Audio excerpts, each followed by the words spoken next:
원 플러스 안으로 고급지게 회식하자. 경성 한우 400평 규모, 550석 규모의 웨이팅 없는 한우 맛집. 경성 한우. 매일 직접 작업하는 신선한 한우. 가격에 놀라고 품질에 또 놀란다. 경성 한우. 네이버에서 직전 경성 한우를 검색하세요.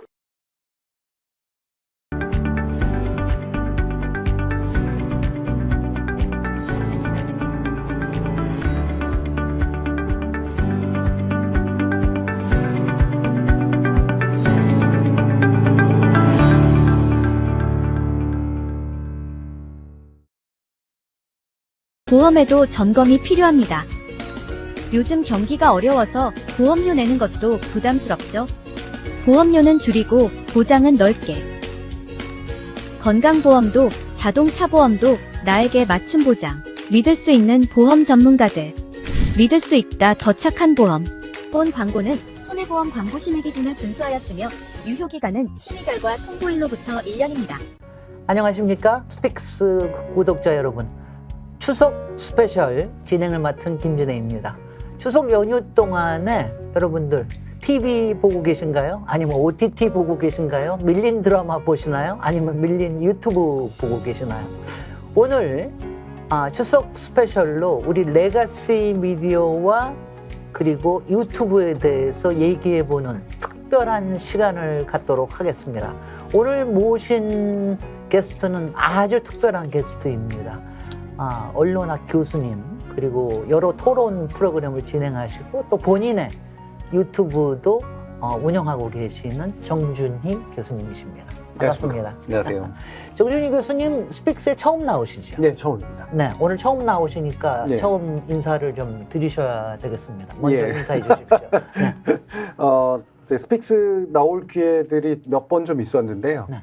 좀 시간도 좀 안 맞고, 그래서 제가 브레이크도 못 나왔었고, 근데 오늘은 이제 김진애 의원님께서 부르시니까 네. 이거는 딴 거 조정해서 한다는 생각으로 안 나오면 나중에 혼난다 이런 생각으로 오늘 또 네. 주제도 또 좋은 주제를 마련해 주셔서 네. 이렇게 인사드리게 됐습니다. 네, 고맙습니다. 그리고 저와 항상 같이 하시는 우리 박진영 시사평론가님. 네, 안녕하세요. 입니다. 김진애 의원님 도우미 박진영입니다. 항상 깍두기 역할, 도우미 역할 아주 잘하고 계십니다. 사실 오늘 시간은 주로 정준희 교수님 얘기를 좀 많이 들으려고 그래요.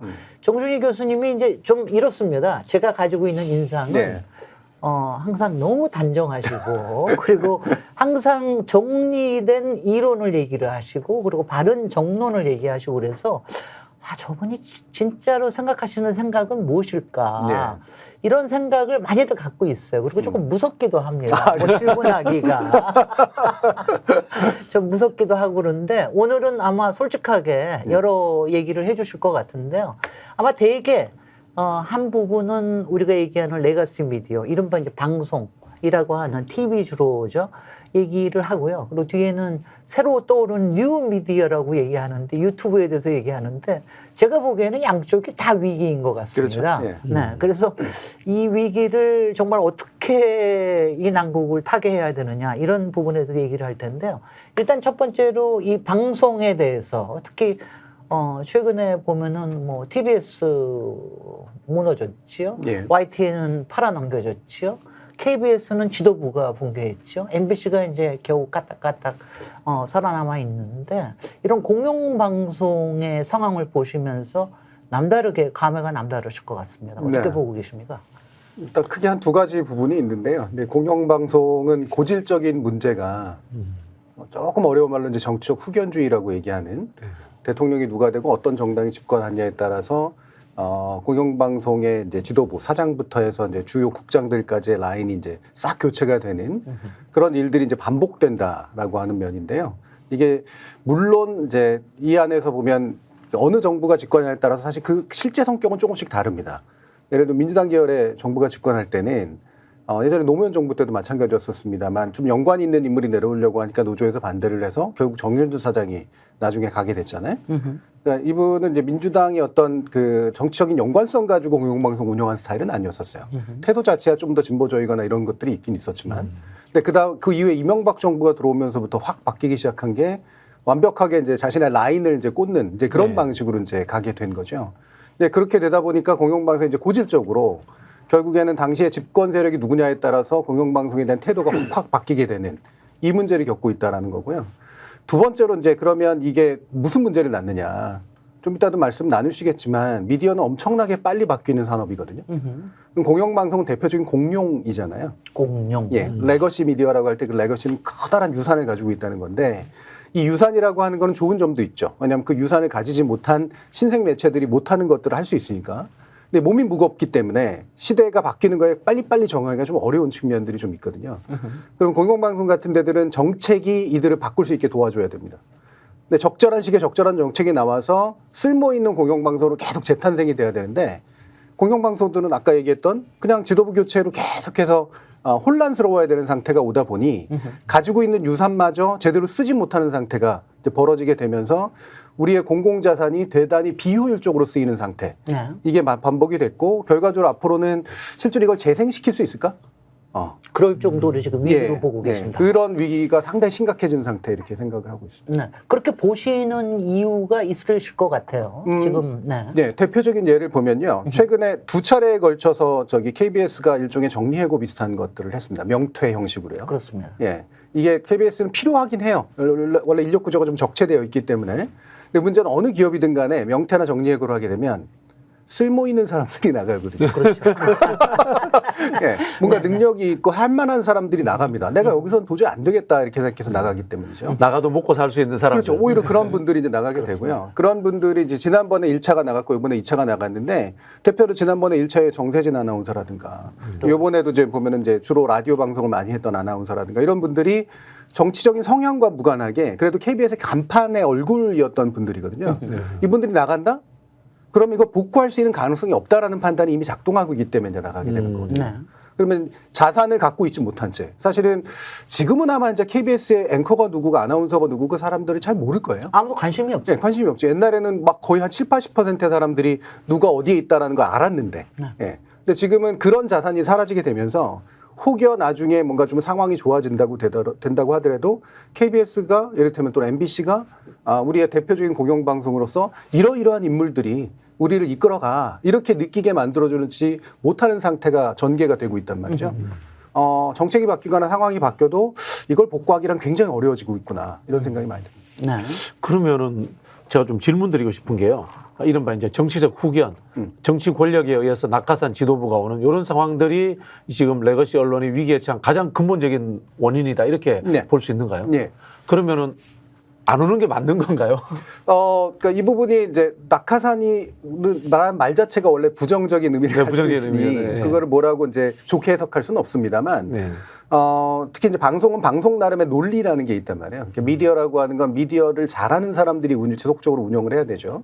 근데 공영방송이 가지는 특징은 단지 미디어만 잘하는 게 아니라 공적 가치를 또 이렇게 수반해야 된단 말이에요. 네. 이 공적 가치는 상당히 많은 부분에서 마치 보편적인 것 같지만 정치적 이념과 연결성이 있습니다. 누구나 다 공정성을 얘기하지만 네. 공정성의 실 내용이 다 달라요. 그렇죠. 예. 그러다 보니 내가 공정해서 내가 집권한다. 내가 집권했으니 내가 공정하다. 이런 식으로 되면서 전혀 다른 공정의 가치들을 가지고 몇 번 계속해서 입장이 바뀌어버리는 상태가 이제 반복이 되기 때문에 그래 생기는 문제가 굉장히 크거든요.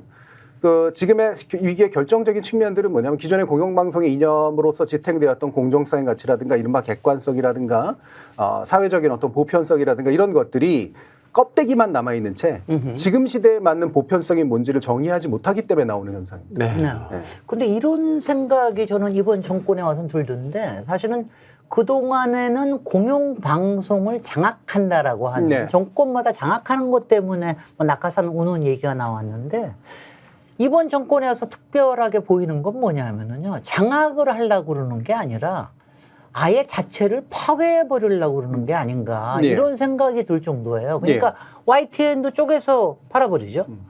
그다음에 KBS는 아니 솔직히 수입원을 갖다가 완전히 없애버리면서 네. 신문사 사정을 갖다가 꽂잖아요. 그래서 지금 요새 보시면은 KBS의 방송 같은 거 보면은 유튜브에 나오는 거 보면은 저는 수백 명은 보겠지 그랬더니 네. 요새는 몇십 명이 보고 네. 있습니다. 이럴 정도로 망가졌거든요. 그러니까 완전히 자체 생존하기가 어려울 정도고 그리고 MBC도 지금 장악을 하려고 그러는 게 장악하려고 그러는 게 아니라 지금 이제 방통위원장 지금 직무 정지돼 있는 이진숙 MBC 그 출신의 방통위원장도 아니 장악을 하려고 그러는 게 아니라 뭔가 민영화를 하려고 그러나 네. 뭐 이런 생각이 들 정도로 아예 공영방송 자체를 해체해 버리려고 그러는 게 아닌가 네. 이런 생각이 드는데 어떻게 판단하십니까? 잘 보셨고요. 네. 이게 정말이구나. 의도로 파괴할 의도를 가지고 있다고까지 말할 수는 없지만 네. 결과는 파괴로 이어져도 어쩔 수 없다는 태도가 이제 저는 핵심이라고 생각을 합니다. 다시 말하면 뒤집어 말하면 공영방송을 잘 쓸 생각이 없어요. 네. 내 도구로라도 잘 쓸 생각이 없다는 거죠. 예. 이명박 정부하고는 다르네요. 다르죠. 네. 이명박 정부는 민영화를 물론 최종적인 목표로 했지만 적어도 이를테면 방송계에 종사하는 사람들, 특히 지상파 방송이나 공영방송 같은 데들은 민주화 이후로 지속적으로 개선이 되어 왔거든요. 네. 예, 그러니까 이게 방송 정상화라는 그런 관점에서 그리고 방송 민주화 투쟁 같은 것도 되게 많이 했던 인력들이고 그분들이 노조를 주로 구성을 했고 그러다 보니 이게 공영방송이 국가나 정부의 개가 되고 도구가 되는 상태는 절대 우리는 용납할 수 없다. 우리는 시민의 도구가 되겠다. 이런 걸 지향으로 해가지고 쭉 나왔단 말이에요. 그게 이제 정현주 사장 시절이 가장 이제 꽃피웠던 그런 시절이고요. 근데 이명박 정부는 이게 이제 도저히 꼴보기가 싫었던 거죠. 그래서 종편도 만들고. 그렇죠. 민영화 예, 시켜버리고. 그리고 민영화까지 가려고 했으나 이게 너무 저항이 세니까 어떻게 하냐면 내 입맛에 맞는 사장을 집어넣어서 이를테면 예전에 뭐 노변정담 비슷하게 자기 라디오 방송 일주일에 한 번씩. 하고 막 이런 식으로 도구로 쓰려고 했던. 아직은 영향력이 있으니까.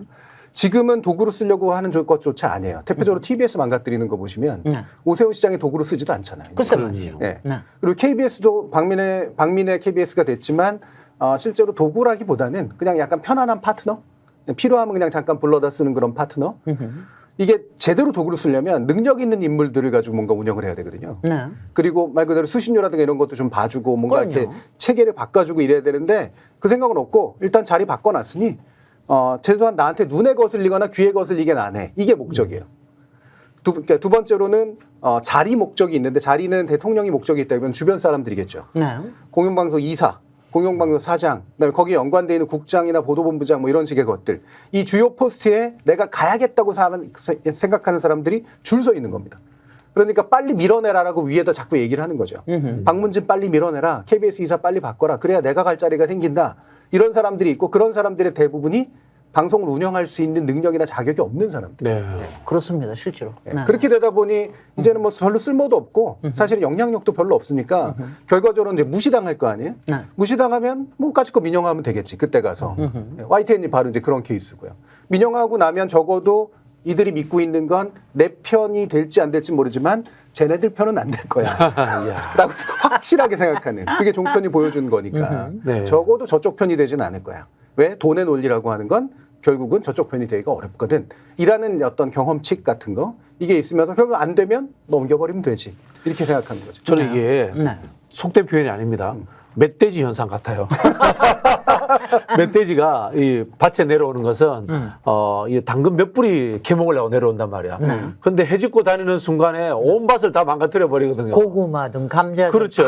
다 네. 사실은 자기 소득은 몇 개 없는데 밭을 다 파헤쳐 버리고 완전 뭐 경작을 할 수 없는 네. 상황을 만들어 보는 그런 상황이라는 생각이 드는데 자, 여기서 또 하나 질문 드리고 싶은 게 있어요.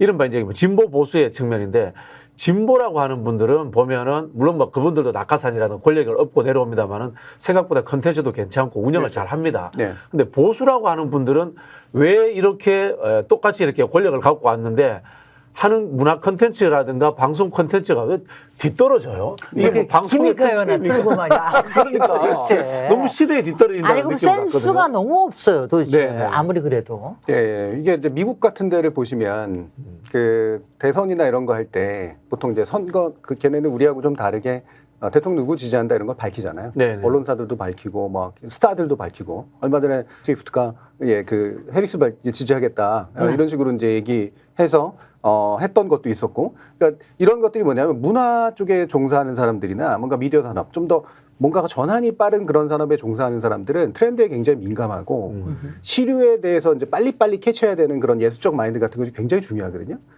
근본적으로 보수적인 사람이 이 트렌드를 따라가기는 굉장히 어렵습니다.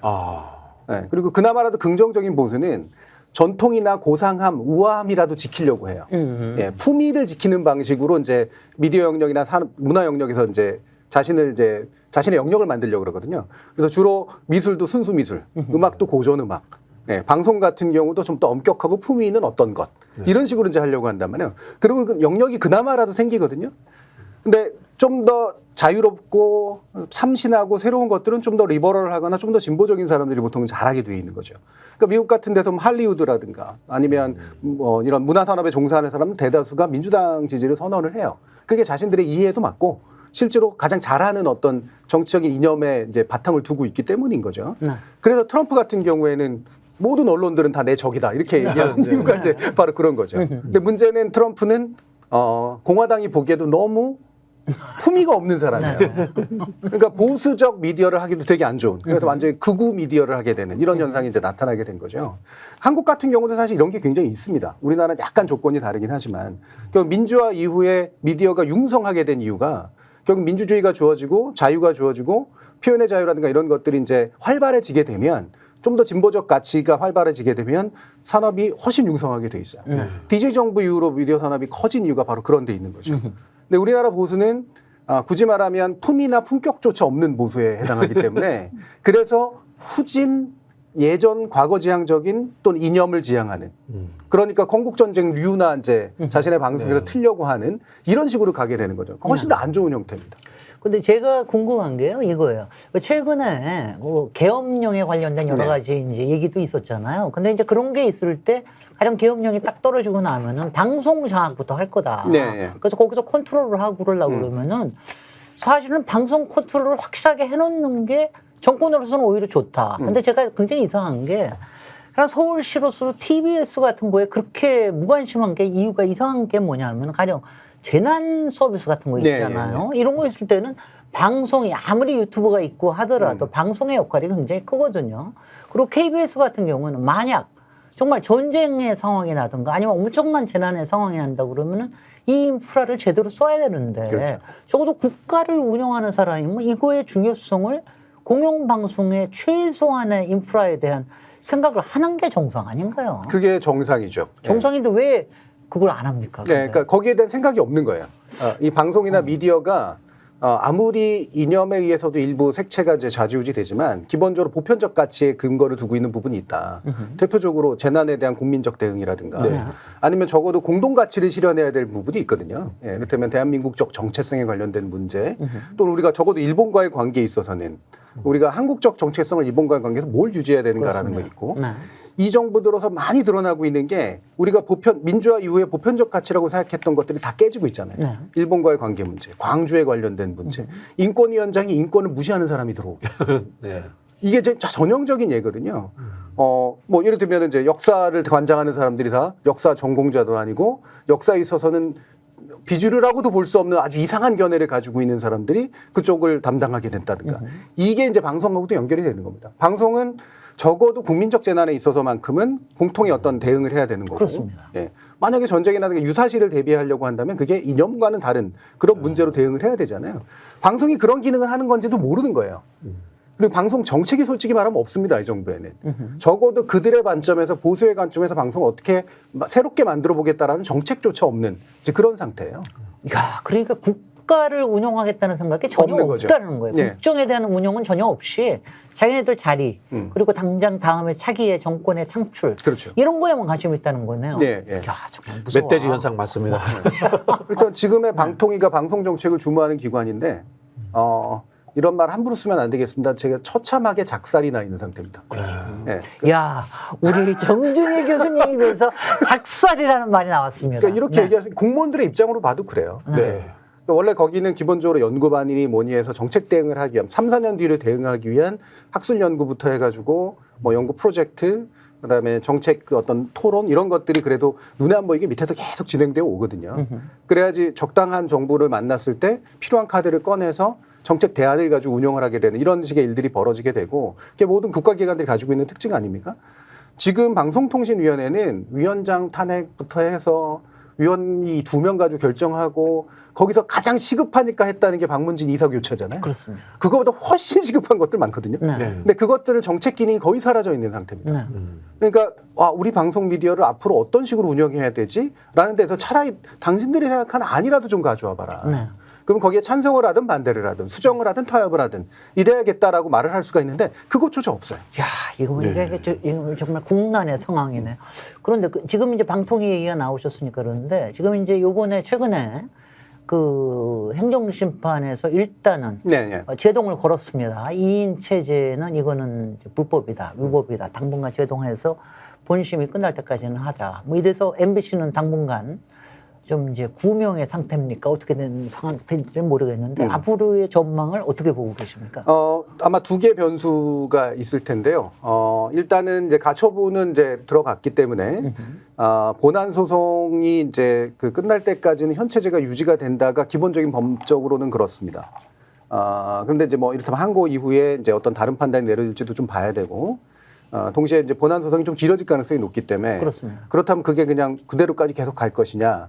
중간에 이제 그 이진숙 위원장에 대한 탄핵 심판 결과가 헌재에서 나오는 순간 만약에 이제 인용이 안 된다면 현재까지는 이런 케이스가 인용된 케이스는 없기 때문에 저는 인용이 충분하다라고 보는 입장이긴 네네. 합니다만 헌재 분위기상 안 된다면 그 위헌 부담 안 안겠다고 한다면 복귀하는 순간 그게 마치 정당성을 인정받은 것처럼 이제 상당히 새몰이를 해나가면서 다른 방식을 쓰기 시작을 할 거예요. 그러니까 이를테면 이거는 가처분이 이제 먹혔지만 다른 방식을 써서 이를테면 새로운 이사 선임의 문제라든가 이런 것들을 해서 다수를 장악하기 위한 또 다른 시도를 하게 되면 네. 그때 가서는 또 일이 복잡해지거든요. 네. 또 법적 대응해야 되고 이러면서 아마 또 한 번의 파도는 올 것이다. 네. 그게 아마 탄핵 심판 이후에는 한번 벌어지게 될 거다. 네. 이렇게 생각을 합니다.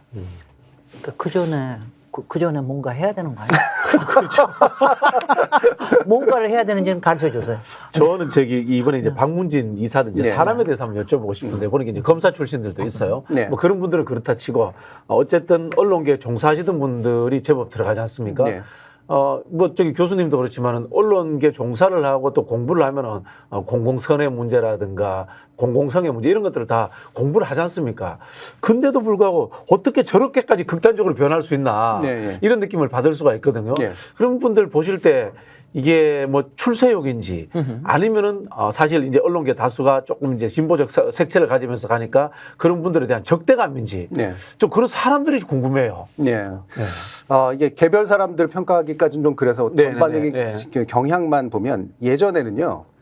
방송위원회 시절 나중에 방통위가 이명박 정부 때 이제 만들어진 거 물론 그 전에 노무현 정부 시절에 이미 기본 밑그림은 나온 거잖아요. 네. 그 시절만 해도요. 방송위원을 한다거나 공영방송 이사를 하시는 분들은요. 무색무취에 가까운 분들이었습니다. 맞아요. 네.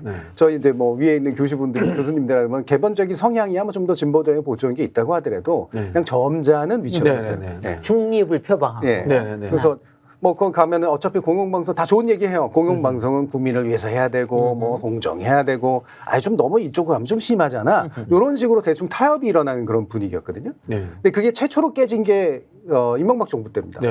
네. 이 방통위 체제가 만들어지고 위원장을 자신의 신복을 앉히면서 종편을 밀어붙여야 되니까. 그 과정에서 이제 방통위라는 합의제 체제를 3대2라고 하는 구조를 이용해서 밀어붙이는 방식으로 운영을 했어요. 그때 상처가 많이 났습니다. 근데 그때까지만 해도요, 방송통신위원회나 방송통신심의위원회는 그래도 예전에 점잖은 분위기가 일부는 남아 있었어요. 네.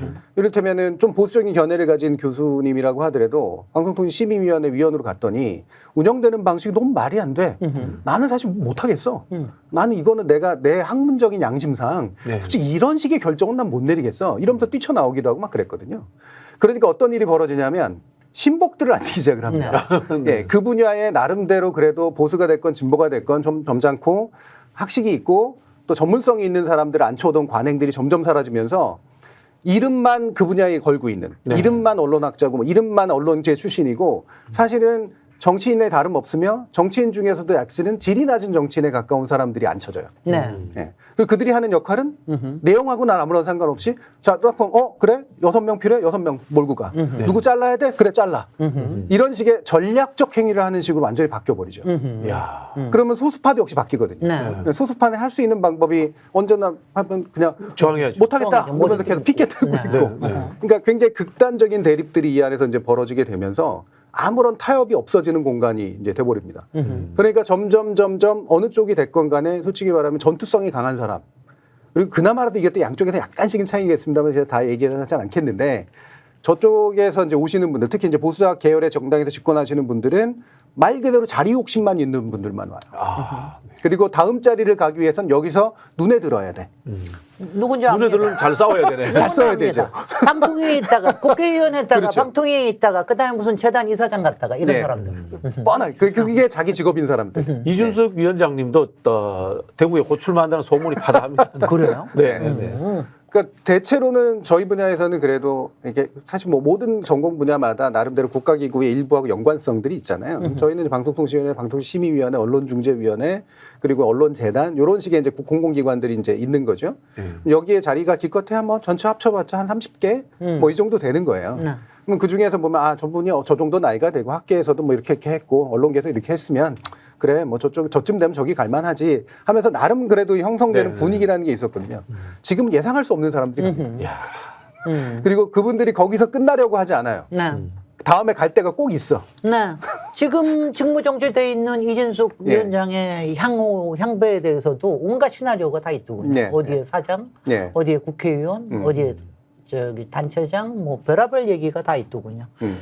야, 정말, 아우, 정말 너무 끔찍하다는 생각이 드는데, 근데 얘기하시면서 보면 한 3, 40명의 잘하면 그 의인들만 잘 있으면 뭐가 잘 될 것 같기도 하고, 이런 구조가. 희망은 좀 있어 보이는데요. 네. 그럼 지금 상황에서 지금 방송은, 그래서 레가시 미디어의 현재의 이 질이 어떻게 돼 있다고 판단을 하십니까? 실제로 그 중에 한 프로그램은 또 예. 진행을 하고 계시기도 한데, 예. 어떻게 판단하고 계세요? 이게 참 어려운 게요. 네. 대중의 어떤 성향의 변화라든가 취향의 변화는 확실히 기존의 이른바 레거시 미디어가 감당하기 어려운 방식으로 가고 있는 게 맞습니다. 그렇습니다. 예. 일단은 이 구조가 되려면 사람들이 어느 정도 봐줘야, 그리고 거기에서 광고 수익이 됐건 수신료 수익이 됐건 간에 이게 생기면 그 돈을 가지고 안정적으로 제작비를 책정해서 어떤 거는 대박을 쳐서 돈을 벌고 어떤 거는 돈을 못 벌더라도 그래도 해야 되는 프로그램이니까 하고 네. 보통 이런 식의 구조를 가지게 돼요. 네. 네, 그러면은 이를테면은 뉴스가 사실은 돈은 버는 건 아닌데 네. 뉴스는 돈이 많이 들거든요. 네. 근데 뉴스를 잘하면 다른 게 잘 돼요. 네. 예전에 JTBC가 이제 그랬었던 거예요. 손 사장의 뉴스룸이 잘 되니까 예능 프로그램이 잘 되는 방식으로 네, 이제 네. 진행이 되는 거죠. 그러면 돈은 이쪽에서 벌고 폼은 이쪽에서 내는. 그리고 가끔은 드라마로 한번 그렇죠. 치고, 한번 치고. 대박을 치고. 네. 네. 그런 방식으로 그렇게 하고. 가기 때문에 이게 약간은 그래도 구색이 갖춰졌었어요. 재미와 의미와 이런 것들이. 근데 이 구조가 깨진 겁니다. 네. 어떤 것도 돈이 잘 안 벌리고요. 그러다 보니 그냥 혼비백산이 돼 있는 상태고 오늘 박살이 나고 혼비백산이고.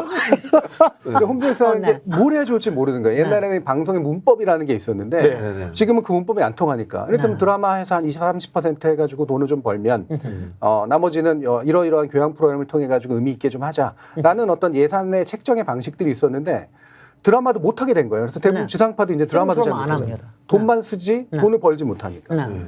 교양이나 이런 건 말도 못하는 거죠. 그러니까 시사교양청 거의 축소되는 상태. 거기가 사실 일종의 자존심인데 네. 이런 상태가 돼버렸어요. 그래서 여전히 그래도 제작 인력이라든가 뭐 지금 현재 트렌드에까지는 안 맞더라도 뭔가 할 만한 프로그램들을 만드는 역량은 그쪽에 있습니다. 예. 자, 해보시면 아시지만 유튜브에서 그거 못하거든요. 네. 못하죠. 못해요. 네. 장기지향적인 네. 뭐 프로그램 못합니다. 네, 그럼요. 예. 훨씬 더 이제 상업적인 어떤 기반에 있기 때문에 그래서 장기적으로 뭔가 의미 있는 것들과 함께 영향력을 견지해가는 어떤 시스템이 붕괴돼 있다 보니 지금 말씀드렸던 것처럼 어떻게 해야 될지 모르겠는 이제 그런 상태가 이제 돼버린 거죠. 네. 근데 저는 이게 되게 안타까운 게요. 약간은 전문적인 내용이지만 이를테면 굉장히 많은 투자가 이루어야 되는 영역이 있습니다. 뉴스 대표적이고요. 다큐멘터리 같은 거. 그렇습니다. 예, 이런 것들은 돈을 벌지 안 벌지 모르면서 위험 투자를 해야 되는 영역이에요. 근데 이거는 이른바 자신의 폼을 만들기 위한 이제 이런 거고요. 그다음에 중간 투자가 이제 뭐냐면 돈이 벌리는 게 너무 명확해 보이는. 이 정도 쓰면 이 정도가 벌려라는 식으로 이제 버는 거. 나머지 소수는 사실은 시간을 메우기 위한 거예요. 네. 예, 노인분들을 위한 거, 네. 시골에 계신 분들을 위한 거 이런 것들. 돈은 안 벌리지만 그래도 괜찮은 것들이 쫙 있어. 다양해 이렇게 되는 거죠.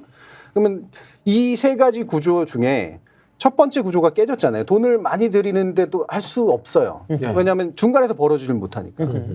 그러면 뭐를만 하면 되게 자그마한 별거 아닌 것들만 하고 있습니다. 네.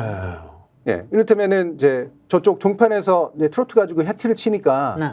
원래는 자존심 쓴 이 지상파는 이거 안 하려고 그러다가 네. 쓱 하고 쫓아해요. 네. 예. 우리도 한번 트로트 그럼 조금 할까? 해볼까? 할까? 뭐 이런 식으로. 예. 네.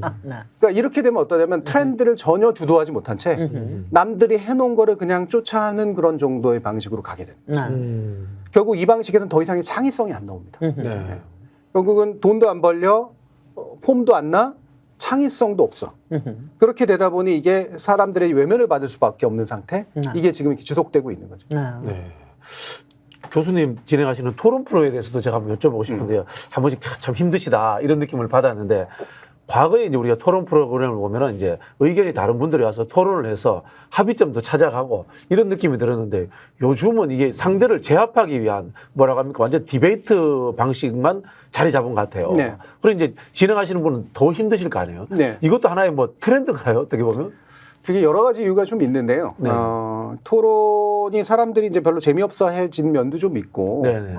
하지만 그럼에도 불구하고 토론이라고 하는 것들을 큼지막한 것에 대한 관심을 가지거든요. 네네네. 이 큼지막한 이벤트를 만들어내는 능력이 좀 떨어지고 있는 거죠. 지금 네. 지상파가. 그게 이제 일단 한 가지가 좀 있는 거고, 아까 얘기했던 그런 방송사적 배경이라는 게 있습니다. 두 번째로는 토론을 회피할 수 있는 스킬이 늘었어요. 네. 예전에는 이를테면 백분 토론 정도가 된다, 또는 KBS 심야 토론 정도가 된다. 근데 그러면 큼지막한 사건이 있으면 어쨌든 끌려 나옵니다. 네네. 왜? 이쪽이 나오는데 이쪽이 안 나오면 나올 수 이제 없으니까. 안 되니까. 끌려 나와서 얻어 터지거나 또는 뭐 잘하더라도 어쨌든 뭔가 논쟁이 진행이 돼요. 근데 지금은 나오라 그러도 안 나옵니다. 네. 나가서 봤다 이게 되게 질게 뻔한 사안. 이를테면은 여사를 보호해야 된다든가 이런 사안들은 자기들이 생각해도 이게 잘 안 되는 거기 때문에 안 나와요. 네. 그리고 어디 나가냐? 종편 나갑니다. 네. 종편에 나가서 편집해주는 토론 프로그램 가요. 그러면 대충 이게 뭉치면서 그래도 뭐 이쪽도 잘못했잖아요. 뭐 이러면서 서로 그냥 재미나게 그냥 문제를 해결하는 듯한 이런 방식으로 가니까 여기에 나와서 정면 승부를 걸지 않고 네. 저쪽에 나가서 측면 승부를 거는 이런 방식으로 가고 그럼 이 자리에 누가 나오냐면 말 그대로 가서 그냥 지질러 앉는 사람들만 나옵니다. 아하. 예. 아 정말 징그러워. 뭐 죄송합니다. 아 정말 징그러워. 표현이 제가 같은 사람. 아니야. 여기만 하더라도 양질이고요. 나가가지고 완전히 그냥 얼굴 팔고 생 까고. 그렇죠. 네. 정략적으로 뭐 완전 물타기 네네. 하고 뭐 물타기 물고 늘어지고 하고. 네, 자신의 그런 충성심을 분들. 보여주고 그리고 네네. 거기서 일부러 망언이나 막말을 그렇죠. 이제 네. 흘려가지고 오히려 그거 가지고서는 네. 뭐 국회에서 일부러 깽판 넣는 거하고 똑같은 거예요. 거죠. 네. 네. 주목만 그냥 받고 네. 이런. 그렇게 하는 그런 거를 계속해서 이끌고 있는 이런 그 어떤 소명 의식으로 하고 계십니까? 한편으로는 MBC에 대한 의리이기도 하고 그래도 토론 프로그램이 의미 있는 토론 프로그램 이거 하나 남아있고 네네네. 그게 가진 브랜드 가치라는 게 있고 네. 그래도 가끔씩은 의미 있는 토론은 그래도 할 수 있지 않을까. 네. 이게 매번은 하지는 못한더라도 근데 이거에 대한 기대 같은나 의무의식 같은 게 좀 있고요. 네. 그 또 한 가지는 저는 이건 있습니다. 일단 버텨주긴 해야 된다. 네. 그 다시 토론의 시대가 올지는 모르겠지만 토론을 그래도 의미 있어지는 어떤 기회는 올 것이다. 네. 저는 이건 철저히 대통령의 문제라고 생각하거든요. 네. 네. 어떤 대통령이 오냐에 따라서 토론의 질이 달라집니다. 이게 참 신기한 일인데요. 네. 토론을 좋아하는 대통령이 오면 문제를 토론으로 풀려고 해요. 네. 자기가 자신도 있으니까. 대표적으로 노무현 대통령 시기 같은 그렇습니다. 경우죠. 네. 비슷한 계열이지만 예를 들면 문재인 대통령은 토론을 썩 좋아하시는 스타일이 네. 아니에요. 네. 네. 그러니까 방해는 안 하지만 아하. 굳이 내가 나서거나 또는 사람들이 나서서 토론 좀 열심히 해봐 이렇게는 잘 안 되는 분위기입니다. 그러니까 적정한 수준에서 그냥 지고받기만 오죠. 근데 이를테면은 이제 박근혜 정부 시절은 토론을 싫어했어요. 네. 네. 그러니까 토론 자체가 그때도 안 됐습니다. 거기서는 시간 메꾸는 네. 것만 해요. 근데 이명박 정부 시절만 해도 자기가 자신 있는 거에 대해서는 뭔가 이슈로 붙이길 원했어요. 네. 그러니까 가끔은 싸움도 벌어지고 하면서 토론이 진행됐거든요. 네. 지금 정부는 토론도 싫어하고 말하기도 싫어하고 듣기도 싫어해요. 참고하지도 않아요. 사진만 찍어야 돼. 네. 네. 제가 또 이런 변화도 느끼고 있어요. 과거에는 지식인 토론이 있었는데 네. 지금은 정치인 토론만 있다. 그렇죠. 이런 네, 느낌. 그것도 되게 지금 중요한 우리 부분이에요. 뭐 이제 식민지 근대화론 이런 게 예. 제가 기억하기로 2000년대 초반에 이미 지식인 사회에서 논쟁을 했거든요. 그 전에 더 거슬러 올라간 뭐 시민사회 논쟁도 있고 또 이제 민주화 시기에 뭐 사회 구성체 논쟁도 있고 있었는데 그렇죠. 예. 왜 지식인들은 이 논쟁 현장에 안 나오고 정치인들만 지금 논쟁 현장에 나옵니까? 그 두 가지 문제가 다 있는 것 같은데요. 하나는 네. 기획하는 쪽에서 네. 그러니까 정치적인 논쟁을 하면 욕을 하면서도 사람들이 보거든요. 아하. 네. 근데 비정치적 이슈를 가지고 논의를 하잖아요. 그러면 좋아 그러면서 안 봐요. 재미가 하나도 없어요. 붙어야지 재미가 있는데 안 붙거든요. 그러니까 그냥 정치는 그나마라도 구도가 명확히 보이니까 가가지고 쌍대편 욕하는 재미로라도 오는데 네. 좀 더 지식인 토론 같은 경우는 잘 모르겠고 그냥 가가지고 저쪽에서 양자역학 설명하고 이쪽에서 건축 설명하는 거를 듣는 게 마음이 편하지 이 어려운 걸 게다가 논쟁까지 한다고? 그러는 분위기가 사실 있습니다. 그러니까 지금의 사회 전반적으로 보면 지적 논쟁 풍토가 많이 사라진 측면도 일단 일부는 존재를 해요. 근데 두 번째로는 지식인 사회의 문제도 좀 있는데요. 지식인 사회가 크게 두 부류로 좀 나눠있습니다. 하나는 논란의 중심에 들어가서 나도 뭔가 눈에 띄고 싶은 사람. 네네. 다른 한쪽은 나는 절대 그런 데 가가지고 쓸데없이 입에 오르는 거 싫어하는 분. 네. 이렇게 크게 두 가지로 나뉘어요. 네. 누가 누가 더 보통은 양질이겠냐? 안 나오려고 하는 사람보다는 더 양질이죠. 당연히 그럴 수밖에 없습니다. 좀 더 바쁘고 공부하느라고 바쁘고. 근데 이분들은 소명이 필요하다는 생각을 이제 못해요. 옛날엔 소명으로 나왔거든요. 지식인의 소명이 있었잖아요. 네. 그러니까 내가 좀 약간 폼이 꺼지는 형태가 있더라도 그래도 이 분야를 대표해서 내가 나가서 얘기는 해야지 라는 게 좀 있었는데 지금은 좀 더 진지한 분들은 아예 그냥 논쟁의 대상이 되고 싶어 하지 않는. 왜? 나가는 순간 너 민주당이야? 너 국민의힘이야? 그 이슈가 아님에도 불구하고. 네. 이렇게 오염수 문제 이런 것도 국민의힘이면 오염수 찬성, 민주당이면 오염수 반대가 아니잖아요. 네. 과학적 증거가 충분하냐 그렇지 않느냐의 논쟁의 구도인데 충분하다 생각하는 그쪽이건 그렇지 않다는 쪽이건 스스로가 정치적 야심을 갖고 있는 사람이 아니면 이 구도에 휘말리기 싫은 거예요. 그건 확실히 있어요. 예.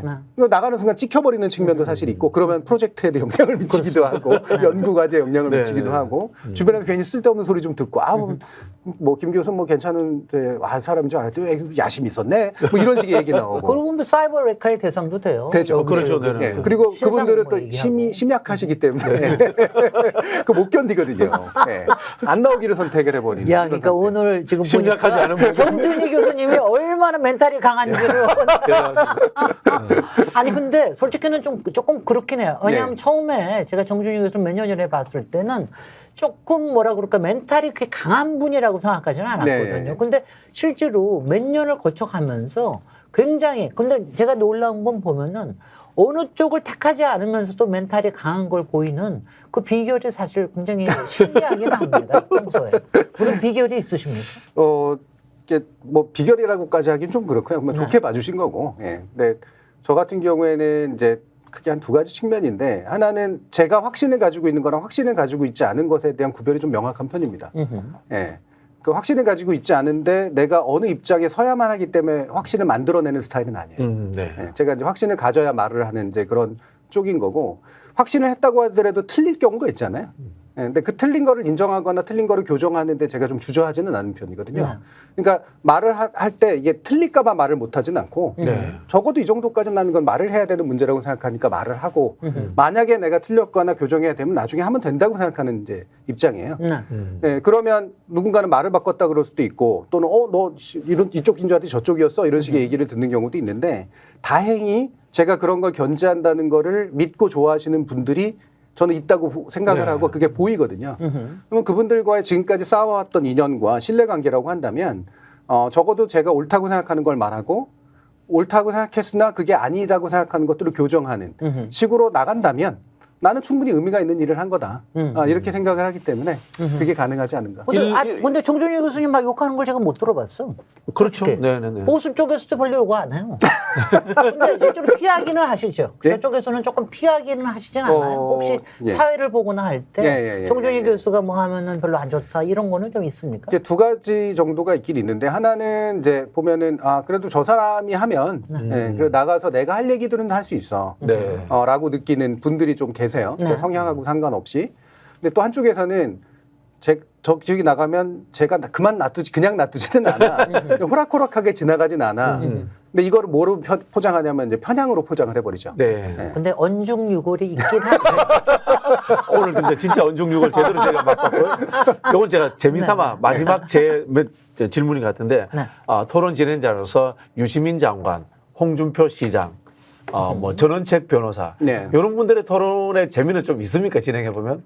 그게 이제 일단 장점을 얘기하면 네. 이게 논객의 시대를 풍미했던 분들이잖아요. 네. 90년대 후반에서 2000년대 중반 정도의 시기. 그게 바로 그때가 이제 말 그대로 논객의 시대고 네. 논객이라고 하는 건 되게 제너럴한, 되게 일반적인 견해를 가지고 있으면서도 즉 모든 분야에 대해서 자신의 답은 어쨌든 가지고 있는. 네. 아주 전문가는 아니지만 가장 대중적으로 소통할 수 있는 어떤 담론을 만들어낼 수 있는 역량. 이게 이제 논객이 가지고 있는 굉장히 중요한 특징인데 그 논객의 시대가 시대를 풍미했기 때문에 기본적으로 감이 있으세요. 네. 내가 어느 선에서 선을 그어야 되고 어느 선에서 물러나야 되는가. 여기에 대한 감각이 좀 좋은 편이에요. 네. 쓸데없는 고집은 잘 안 부리고 막 화를 내면서 싸우다가도 이 정도에선 그래. 뭐 신사적으로 얘기를 해야지 뭐. 이런 게 좀 있어요. 그래서 그 부분이 이제 장점인데 단점이라기보다 한계인데요. 이제는 더 이상 논객의 토론으로는 토론이 이제 충실해지진 않습니다. 워낙 전문성이 전문성과 강해진 깊이의 이슈들이 문제군요. 이제 네. 나와버리니까 그래서 그분들이 이제 나와서 얘기를 하다 보면 동호회처럼 돼버리는 경향 같은 것도 좀 있죠. 아, 그리고 꼭 옛날 얘기하는 것 같아가지고.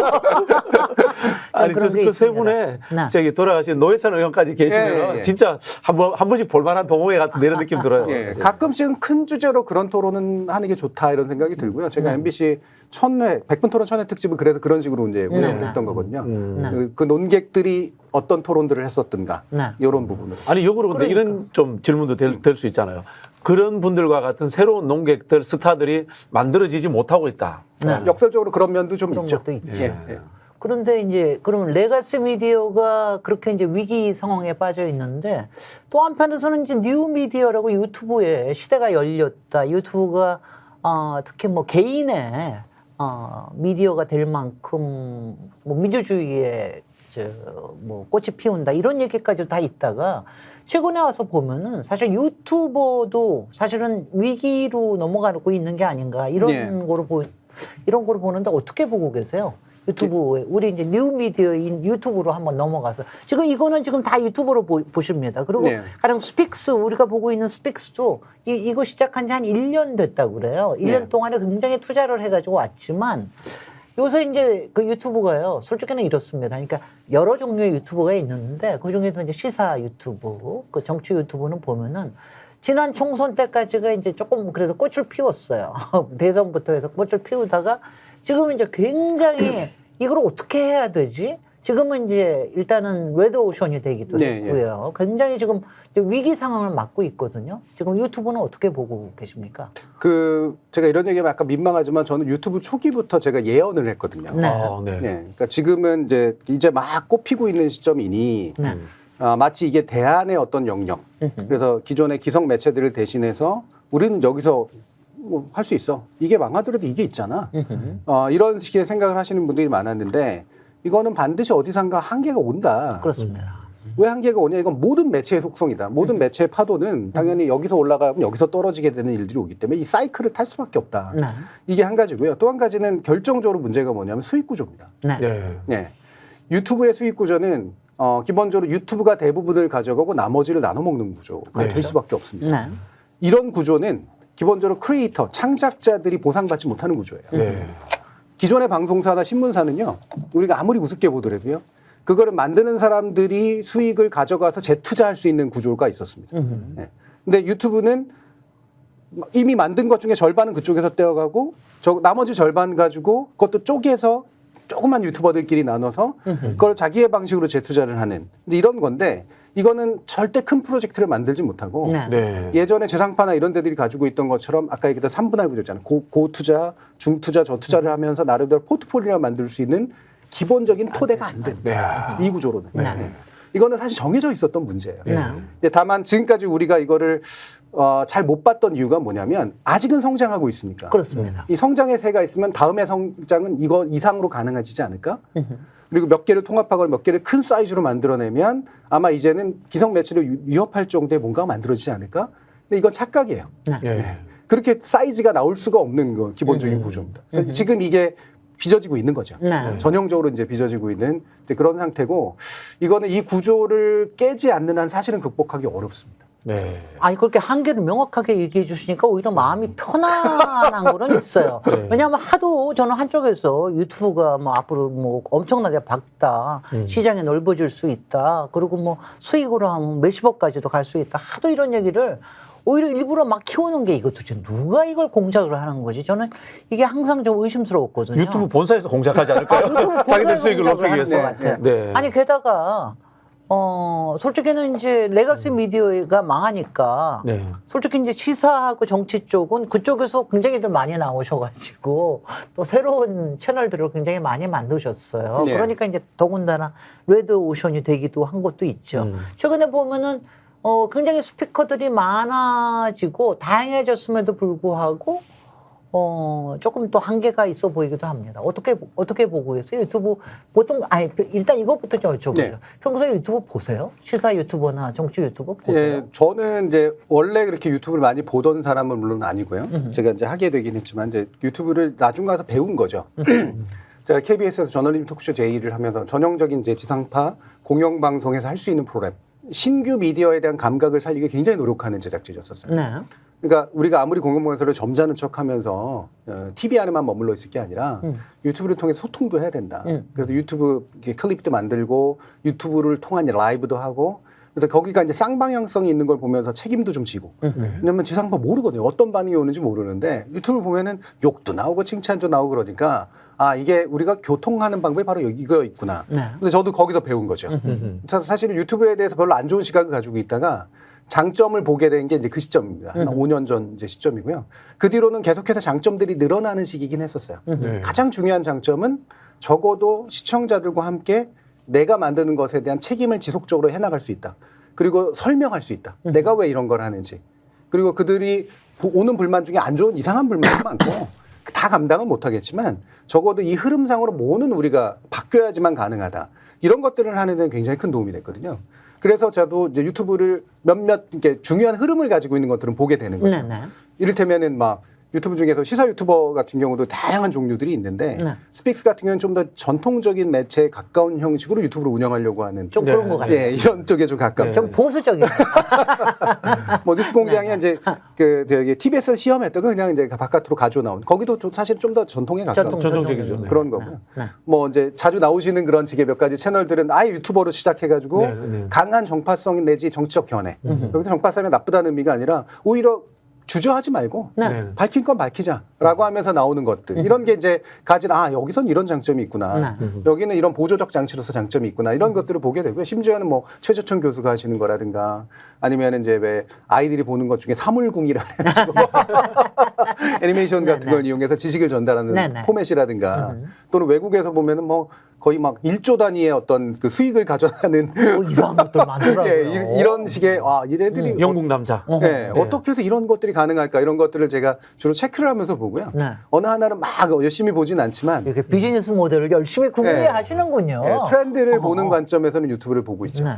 아니 근데 제가 JTBC였나 어디서였나 그때 유시민 작가님하고 그 어디 채널하고 나와서 얘기를 하면서 나왔던가 하는 건데 그러니까 두 종류의 사람이 있는 것 같아요. 그러니까 유시민 작가님은 유튜브를 굉장히 뉴 미디어로서 굉장히 칭송을 하고 이게 해야 된다 이런 분이 계신가 하면은 또 손석희 손석희님은 나와죠. 나 유튜브 안 봐요. 유튜브에도 안 나가요. 아니 그렇게 당당하게 얘기하시는 나 지금 무슨 저렇게 천뜨기가 다 있는 저는 속으로 그렇게 생각을 했습니다.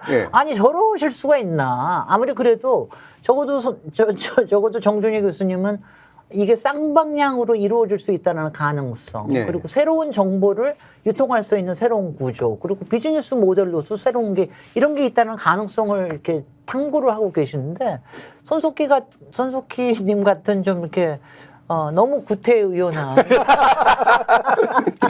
이런 분도 계신 것 같은데 그게 레가시 미디어와 뉴 미디어의 완전히 차이일까요? 어떨까요? 그게 일단 이제 그 손 전 대표 같은 경우는 예, 어느 쪽에 좀 더 가까운 거냐면은요. 그거를 할 사람들은 해야지. 근데 나까지 할 필요는 없지 않을까? 이쪽에 더 가까워요. 예. 왜냐하면 나는 레거시 미디어에서 큰 사람이고 그 어떤 분위기로 이제 지금까지 해온 사람이기 때문에 이제는 다른 데서 뭔가를 찾아볼까 하면서 움직일 때는 아니다. 나는 이미 늙었다. 이쪽에 훨씬 더 가까워요. 그러니까 더 잘할 수 있는 게 아닌 거를 굳이 내가 할 필요까지는 뭐가 있겠어. 이런 쪽에 좀 더 가깝고 그쪽을 무시한다기보다는 이런 것으로 저는 이제 자주 만나면서 이제 이해한 부분이 좀 그거고요. 그래서 그렇게 좀 클리어하게 얘기해 달라고 그래주세요. 우리 무시당하는 것 같아서 기분 나빠요. 그리고 가능성을 예를 들어 유시민 작가님 같은 가능성을 본 이유는 스스로가 이제 알리려고를 하시고 이제 이러면서 또 또 이제 약간 민감한 스타일이니까 네. 스스로가 레거시 미디어에서 출발한 분이라기보다는 미디어는 도구였던 분이잖아요. 그렇죠. 자신의 친정이라기보다는. 또 이 도구가 이 시대에 뭐가 제일 적합한 도구냐. 음흠. 이거를 되게 냉정하게 판단을 해가지고 움직이는 이제 그런 쪽에 가깝고 특히나 레거시 미디어에 대한 기대는 없진 않았으나 노무현 정부 거치면서 언론개혁의 실패를 거치면서 이거는 우리가 개혁하자 해서 될 문제가 아니라 새 걸 만들므로써뿐이 해결될 수 없다. 요거를 이제 판단하신 그 케이스에 더 가까운 것 같아요. 네. 저 같은 경우는 어떠냐면 저는 언제나 매체 사이클을 보는 사람이니까 아무래도 매체학자다 보니까 새로운 것이 등장했을 때 그 새로운 것의 장점을 최대화하는 시기가 있다. 네. 그리고 우리는 그 시기를 거쳐오고 있다. 그리고 그게 바로 뭐냐면 묶여있던 목소리를 터뜨리게 만든 이게 굉장히 큰 거고 이거는 뭐 좌파건 우파건 어느 쪽이든 간에 실제로 표현의 자유라는 영역을 비로소 실현시킨 매체입니다. 맞아요. 네, 비로소. 네. 그 전까지는 한 번도 표현의 자유는 실현된 적이 없어요. 맞아요. 언론 자유만 실현됐지. 그렇습니다. 네, 네, 그거 정말. 네, 언론인의 자유만 실현됐지 개인의 표현의 자유는 실현된 적이 없습니다. 근데 유튜브는 비로소 최초로 이 표현의 자유가 가능하다는 걸 보여준 매체예요. 네. 긍정적으로든 부정적으로든. 예. 이 부분은 강하게 인정을 할 필요가 있습니다. 야, 와닿네요. 아 저 정말이에요. 왜냐하면 제가 갑자기 가슴이 탁 트인다는 그런 느낌이 들어요. 그렇습니다. 네. 부정적인 측면을 제가 다시 좀 한번 네. 말씀드리고 싶은데 저도 사실 이제 방송 출연하고 공중파 종편 하다가 이제 유튜브로 넘어왔는데 그전에 유튜브를 하기 싫었어요. 왜 어떤 생각을 하냐면 하물며 김어준 그 총재가 하는 유튜브조차도 음모론을 너무 과도하게 퍼뜨린다 이런 생각을 가지고 있었어요. 네. 근데 유튜브 세계로 넘어와 보니까 야 김어준 총수는 양반이야. 양반이야. 진짜 양반이야. 진짜 전통 쪽에 더 양반이야. 가깝죠. 진짜 양반이에요. 그래 보니까 뭐 가짜 뉴스, 과도한 욕설 아하. 또는 이제 과잉된 특정 정파적 입장 이런 것들을 막 주입하듯이 선동한단 말이에요. 근데 이게 어쨌든 이 공중파라든가 이 종편은 채널을 던져주는데 이거는 채널을 선택해서 들어오지 않습니까? 그러다 보니까 이 자기 정화 기능이 너무 없지 않냐. 좀 그런 생각이 들어요. 이걸 뭐 규제를 해야 되는지 네, 네. 법제화해야 되는지 사실 좀 저로서는 답을 못 찾겠어요. 어떻습니까, 교수님 보시기에는? 그러니까 이게 표현의 자유의 본질하고 그래서 연관이 돼 있는 건데요. 네. 그 전까지 이론적으로만 상상하던 것들이 이제 네. 비로소 현실로 나타난 거죠. 누구나 자신의 표현 수단을 갖게 되면 어떤 일들이 벌어질까? 네. 이겁니다. 네. 야. 그러면 그 중에 표현의 결과가 우리는 어디까지 용인할 수 있나? 사실 표현의 자유라는 건 되게 의외로 되게 복잡한 개념이어서요. 네. 표현의 자유는 거짓말까지 포함합니다. 표현의 자유라는 게 거짓말도 표현의 자유의 보호 대상이에요. 왜? 우리는 언제나 진실을 알 수 없으니까. 네네네. 결과적으로 의도적 거짓말을 하는 경우도 있고 모르고 거짓말하는 경우도 있잖아요. 그거 어떻게 구별해요? 네. 이 사람의 마음속에 들어가 있지 않는 이상. 그러니까 거짓말조차도 일단 표현될 수 있다에 해당하는 거예요. 다만 점점 시간이 흐르면서 그중에 정말로 사회적 해악을 끼치는 경우들이 생기잖아요. 네. 미국 연방대법원이나 이런 데 판결들이 나오는 게 결국 악의성, 알고 있어. 의도성, 예.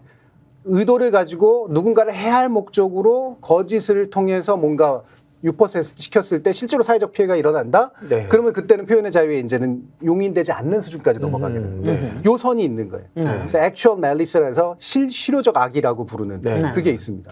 근데 이게 이제 기존에 언론에만 적용되던 건데 언론은 그래도 적용하기가 좋잖아요. 왜냐하면 기업이니까. 네. 문제는 개인한테까지 이거를 적용하게 되면 너무 많은 사법적 케이스, 네. 너무 많은 뭐 소송 네. 이런 것들에 시달리게 될 테고 그 과정에서 국가기구의 권리가 너무 강화되죠. 왜냐하면 이들은 칼을 쥐고 있는 존재들이니까. 아 이거 뭐 아주 큰일 나죠. 네. 지금 이제 솔직히 방통위원회에서 그렇죠. 네. 유튜브까지도 규제하려고 하는 일종의 약간의 움직임, 특히 뉴스타파라든가 그렇죠. 이런 거 해가지고 하는 게 굉장히 위험해 보이지 않습니까? 예. 근데 이 경우에 솔직히는 이제 유튜브가 초기에는 보수 쪽에서 굉장히 많이 들어와서 그렇죠. 아주 편향된 목소리가 많았다가 최근에 와서는 이제 거의 균형을 이뤘다고 그럽니다.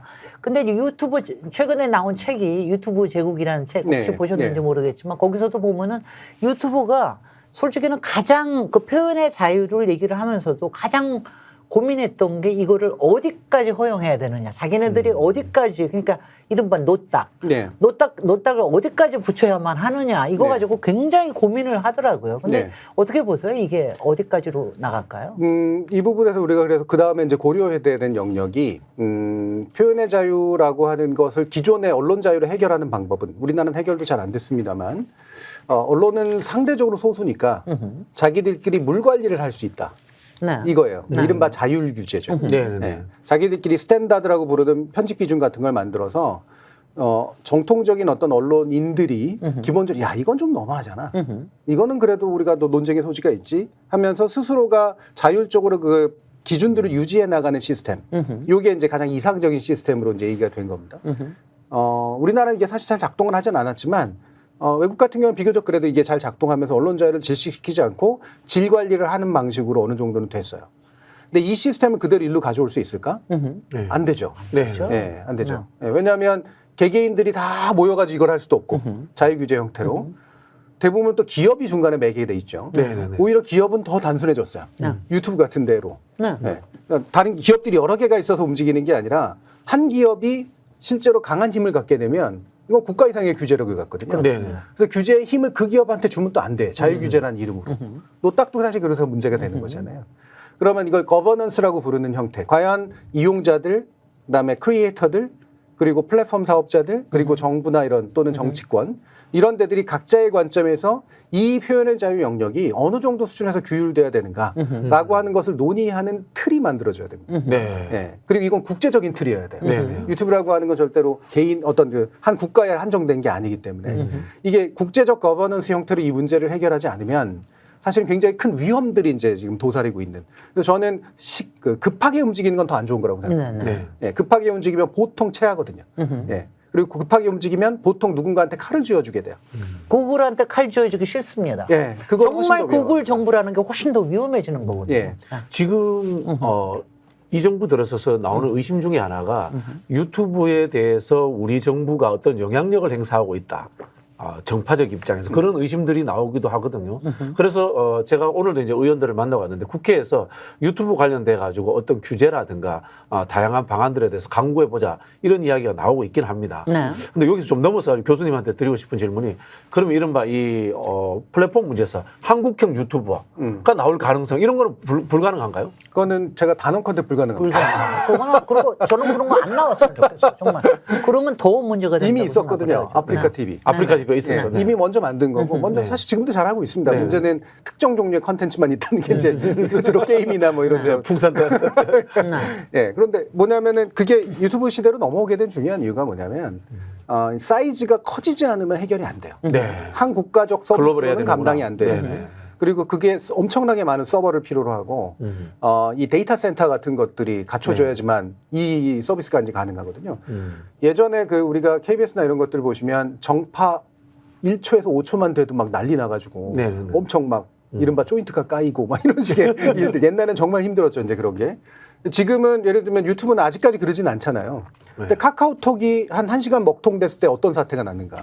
국가가 마비되는 것 같았어요. 그럼요. 네. 유튜브가 아마 제대로 작동하지 않는 어떤 순간이 몇 초간이라도 진행되고 막 몇 10분이라도 늘어났다? 엄청나게 큰 사태가 될 겁니다. 그럴 거예요. 예. 네. 유튜브가 그걸 관리하는 사실 엄청난 노력을 하거든요. 네. 예, 이 안정성을 관리 위한 이 기술과 자본과 노하우가 담보되지 않으면 요즘의 사람들의 시선에서는 어설픈 무무형 유튜버로는 예, 아마 이제 감당이 안 될 것이다. 네. 스픽스 사장님 야망을 버리세요. 근데 바로 이제 요 시점에 요새 이제 굉장히들 모색을 하고 있어요. 네. 그러니까 야 이걸 어떻게 해야 되냐. 뭐 수익 구조를 좀 바꿔야 되는 것도 네, 있고, 네. 그다음에 솔직히는 이 안에서도 이른바 대형 유튜버, 그다음에는 이제 약간 전문 유튜버, 개인 유튜버, 요새는 꼬마 유튜버라고들 네, 네. 그럽니다. 그 안에서도 조금 알력들도 생기고 뭐 이런 것들이 있는데. 저는 이게 참 궁금하더라고요. 이 안에서, 특히 이제 이 안에서 스피커도, 왜냐하면 솔직히 스피커하고 유튜버하고는 다르지 않습니까? 네, 다르죠. 근데 이제 네. 지금은 조회수가 꼭 유튜버의 파워는 아니라, 스피커의 파워는 아니란 말이죠. 네. 그러니까 이 이른바, 특히 시사 정치 세계에서는 이른바 인플루언스의 이 규모를 상당히 정치적으로 이거를 이제 좌지우지하려고 하는 이런 움직임들도 좀 있고 그래서 예. 이 안에서의 말하자면 정화 기능 이런 것들을 어떻게 가져가야 돼? 왜냐하면 요새 솔직히 너무 싸워요. 쉽게 말하면 솔직히 이러는데. 제가 싸우죠. 얘기하면은 예. 일단 딱 나눠. 김진애는 어느 파 해가지고 너무 힘들어 죽겠어요. 아주. 유튜브를 보는 대중들은 네. 누구를 욕하는 걸 너무 좋아해요. 너무 좋아요. 저도 이렇게 유튜버를 자주 하고 싶으면서도 잘 못하고 그냥 위클리만 하는 이유가 유튜브를 잘하려고 그러면 누구를 비판해줘야 돼요. 그렇죠. 욕을 해줘야 되는데 그거 하기 싫어서 못 하겠거든요. 근데 뭘 또 얘기를 하면은 제가 또 나눠지는 느낌이 들어서 아주 굉장히 힘듭니다. 네. 최근에도 또 논쟁의 대상이 되시잖아요. 그래서 정말 힘듭니다.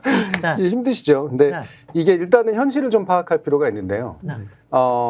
유튜브를 운영하시는 유튜버들이나 스피커들이나 이 두 가지로 아마 좀 뭐 대별은 되지만 하나는 돈, 하나는 영향력이거든요. 네. 네. 보통 두 가지는 같이 가죠. 영향력이 있으면 돈이 따라오는 경우가 많으니까. 하지만 반드시 똑같이 같이 가진 않아요. 네. 그렇습니다. 한쪽에 좀 더 치우쳐 있습니다. 네. 네. 그러면 유튜버들은 솔직히 말하면 돈에 더 관심이 많아요. 자기가 운영하는 채널이 수익을 만들어내서 돈을 더 벌고 싶고 더 키우고 싶고 이런 거니까. 근데 스피커들은 영향력에 훨씬 더 관심이 많아요. 네. 그렇죠. 예. 그리고 그게 돈까지 오면 좋고 이렇게 되는 거죠. 근데 이 두 가지가 섞이면 문제가 되거든요. 네. 그렇습니다. 바로 제가 그걸 걱정이 되는 거예요. 이 두 가지가 섞이면 네. 내가 영향력을 빨리 키워서 돈을 벌고 싶거나 돈을 벌기 위해선 영향력부터 키워야겠네라는 식으로 이제 되게 돼요. 네. 차라리 어느 하나만 되면은 그게 솔직해지는 면이 좀 있는데 그렇지 않고 이 두 가지를 섞어 놓으니까 이제 그러면 이 두 가지를 어설프게 섞기 위한 전략들이 만들어집니다. 네. 그게 뭐냐면은 현실 정당의 영향력을 행사함으로써 힘을 보여줘야 돼. 네. 네. 내가 얼마만큼 움직일 수 있는지. 네. 누구를 낙선시키거나 누구를 낙마시키거나 누구를 욕하는 걸 해서 결과적으로 사과를 하게 만들거나 네. 이런 식으로. 네. 그러니까 이 눈에 보이는 영향력을 이제 확인시켜야 되니까 네. 단순한 조회수 가지고는 안 되는 거잖아요. 네. 현실 정치에 개입을 합니다. 그래서 네. 예. 현실 정치에 코멘트를 하는 거랑 개입하는 건 다른 문제거든요. 어떻게 다른 거예요? 근데 코멘트는 간접적으로 영향을 줄 수 있죠. 네. 그렇죠. 근데 개입이라고 하는 건 어떤 거냐면 구체적인 목적이 있어요. 네. 예를 들면 얘를 떨어뜨리자 말자는 저는 정치적인 목적은 아니라고 보거든요. 얘가 돼야 되는 이유, 안 돼야 되는 이유 정도이지 얘를 반드시 떨어뜨리기 위해서 온갖 수단을 동원해야 되는 건 아니란 말이에요. 개입은 온갖 수단을 다 동원합니다. 네. 네. 네. 심지어는 거짓말을 하면서까지 네. 또는 심지어는 이제 이런 세력을 나눠서 누군가를 동원해 댓글 부대를 동원하고 뭐 이런 식의 방식으로까지 네. 저격을 하는 이제 그런 방식을 취하는 거죠. 네. 단순한 코멘트 수준이 아닌 거예요. 네. 그거를 목적을 달성해야 내 영향력이 확인이 되는 거기 때문에 결국에는 이분들이 이제 그렇게 움직이게 되면 자꾸 어떻게 되냐면은 자꾸 정당 정치 내부 안에서 이슈를 발굴해요. 그래서 얘가 앞으로 뭐가 됐으면 좋겠어. 얘는 절대로 이제 이 앞에 나서게 하면 안 돼라는 사람 중심으로도 갑니다. 네. 그래서 사람의 자리를 지정해 주는 것으로서 하게 되고요. 이건 나중에 이미 만들어진 판에 개입하는 게 아니라 처음부터 판을 만들려고 하게 돼요. 네. 네. 좀 있으면 몇 개월 뒤에 뭐가 있는데 아, 무서워. 아, 너무 꿰뚫고 계세요, 지금. 너무 다 끄들고 계셔. 네, 네. 그러니까 네. 이 방식이 얼마나 많은 후과를 남기는가에 대해서 시간이 좀 지나면서 한번 정돈될 필요가 있습니다. 그건 네. 정당이 움직여야 될 수도 있고요. 네. 예, 그리고 이른바 스피커들 가운데 내가 영향력을 얻고 싶으나 사실 이런 식으로 개입해서 뭔가를 할 거는 아니었었다라고 생각되는 사람들끼리 어떤 테이블이 만들어지거나 네. 이런 식으로 해서 뭔가 한번 풀고 가야지 한 번 푼다고 다 풀리는 건 아니겠지만 물론이죠. 이게 그냥 방치돼서 내 영향력은 그래도 커지니까 괜찮고 얘 영향력은 줄어드니 괜찮아 라는 식의 어떤 태도로 접근하게 되면 이 판은 아마 선동자들이 넘쳐나는 판이 될 겁니다. 오늘 지금요. 교수님 이야기 듣고 맞네. 제가 반성과 성찰합니다. 반성과 성찰하셔야 돼. 예. 그리고 저는 지금 솔직히 속마음은 여기다가 구체적인 이름까지 넣어가지고 하면 얼마나 재밌어. 저도 싸움. 그렇게 가면 성공됩니다. 완전히 짓궂어서 그러는데. 네. 근데 요런 얘기를 좀 듣고 싶어요. 그러니까 지금 요새 이제 시사 유튜버들 보면은 솔직히는 포메이션 굉장히 비슷합니다. 뭐 그러니까 손님을 불러다가 본인이 하고 싶은 얘기를 대신하게 그렇죠. 만드는 얘기, 그런 것들. 또는 정당에 있는 사람 불러가지고 어떤 지금 일어나는 이슈를 가지고 얘기하게 하는 거. 또는 스피커들 데려다가 토론하게 하면서 거기서 뭔가를 이슈를 만들어내는 거. 뭐 되게 비슷해요. 그런데 이게 저기 하는 게 저도 조금 아까 이제 유튜버와 스피커를 구별을 한다라는 게 네. 굉장히 저는 그 말씀이 굉장히 저는 아주 다가왔는데 저는 왜냐하면 저는 주로 이제 스피커로서 많이 다니는 편인데 가끔 가다가 이제 유튜버한테 이용당한다는 그 느낌이 저한테는 왜 한 번도 이용 안 당해주세요? 한번 해줄게요. 가끔은 이제 이용당한다는 느낌이 들면은 이제 딱 싫어지거든요. 네. 딱 싫어져가지고 하는데 그래서 제가 이거를 하는 방법, 그래서 그럼 유튜버가 가끔은 스피커로서도 나오는 그런 자리들을 만들어서 서로 간에 스피커로서의 얘기를 하게끔 만드는 자리를 좀 더 만들어 놓는 게 좋을까? 어떤 포맷들이, 그러니까 서로, 왜냐하면 좀 토론을 해야 되는 그런 필요성이 있는 것 같아요. 네. 이런 부분들은 어떤 포맷이 앞으로 가능할까요? 저는 있다고 보는데요. 네. 예전에 아마 그 미디어 알릴레오에서 알릴레오 북스에서 이제 그 유시민 작가께서 MBC사는 손석희 질문들에 나와서 기성 미디어에 대해서 얘기하는 걸 했다가 네. 그거로서는 좀 만족이 좀 안 돼서 네. 이제 저를 불러가지고 그 사후담을 나누는 봤습니다. 그런 네, 케이스가 네. 있었거든요. 네. 그때 미처 얘기했는데 안 나갔거나 네. 얘기를 다 못했던 부분들을 사후적으로 이제 한 거죠. 네. 저는 그런 자리가 굉장히 괜찮았어요. 네. 예, 저 같은 경우에 이를테면 그걸 뒤에서 뭐 그때 이랬어야 되고 저랬어 이런 뒷담화를 하겠다는 게 아니라 왜 기성 미디어는 이걸 못 담는가? 그리고 신생 미디어에서 무엇을 담을 수 있는가? 다만 신생 미디어에서 이거를 담을 때 뭘 고려해야 되는가? 이런 부분들에 대한 논의가 다층적으로 이루어지는 게 굉장히 좋거든요. 어느 하나가 다 문제를 해결하려고 하면 안 됩니다. 지금 유튜버들의 결정적인 문제는 제일 좋은 건 나한테 다 와서 우리 구독자가 500만 되고 네. 솔직히 말하면 남는 싹 다 죽었으면 네. 그리고 그들이 그냥 우리 채널에 와서 가끔씩 스피커로 앉아 있어 줬으면 좋습니다. 네, 네. 아하. 이런 네. 본 마음이 실제로 그렇다고까지 확정해서 말할 수는 없지만 움직이는 경향은 사실 그거예요. 네. 네. 그럼 정리가 됐으면 좋겠는 거죠. 그 방식으로는 유튜브라는 생태계에서는 이건 이제 이른바 독과점에 의한 방식인 건데 그런다고 자기가 원하는 사이즈 안 나옵니다. 네. 예, 유튜버의 특징은 분산이기 때문에 여기서 보든 저기서 보든 다양하게 자기들이 하는 게 있고 그중에 가끔은 여기서 만나든 저기서 만나든 모이기도 하고 이게 가끔 이제 진행이 돼야 돼요. 네. 네. 그러면 이제 말씀하신 것처럼 예를 들면 특정 사안에 대해서는 예를 들면 저는 유튜버들끼리 과연 그러니까 시사 유튜브를 중심으로 한 시사 유튜버들은 과연 어떻게 살아가야 되는가? 네. 네. 네. 이 부분에 대해서 논의하는 자리를 하나는 만들어도 충분하다고 보거든요. 안 나오려고 들더라고요. 네. 그런 거 하면은. 근데 왜 그런데? 약간은 필요해요. 자신감도 좀 없다고 보고요. 네. 자꾸 자기 얘기를 하려고, 그러니까 자기의 이익에 관련된 얘기를 하려고 그래서. 그러니까 자기의 영역 안에서만 놀라고 그러는 게 좀 그렇죠. 있는 것 같아요. 예. 죄송합니다. 네, 네. 제 탓입니다. 아니야, 여기는 늘 오늘 그럴 성찰합니다. 정도, 여기는 그럴 정도도 아직 안 아니 그 됐어요. 이야기가 제가 네, 네. 유튜버들한테 네. 다 나와서 이야기하자. 네. 이 하면서 제가 넌지시 이런 이야기 하죠. 어차피 다 내가 이길 거야. 이런 식의 뉘앙스를 이야기하는 제 잘못이다. 뭐 이런 생각이 들고 네. 저도 사실 이제 뭐 선의의 영향력을 제 따라 행사한다고 생각을 하고 뭐 사적 이익을 위해서는 하지 않습니다만은 말씀하신 교수님 이야기에서 그대로 다 해당되는 것 같아요. 뭔가 영향력을 행사하기 위해서 제가 이 그림을 짜내려고 하고 이런 경향들이 굉장히 많았다라는 진짜 오늘 굉장히 이제 스스로 이제 성찰하게 되고 그런 느낌이 드는데 한편으로 이런 것도 느껴요.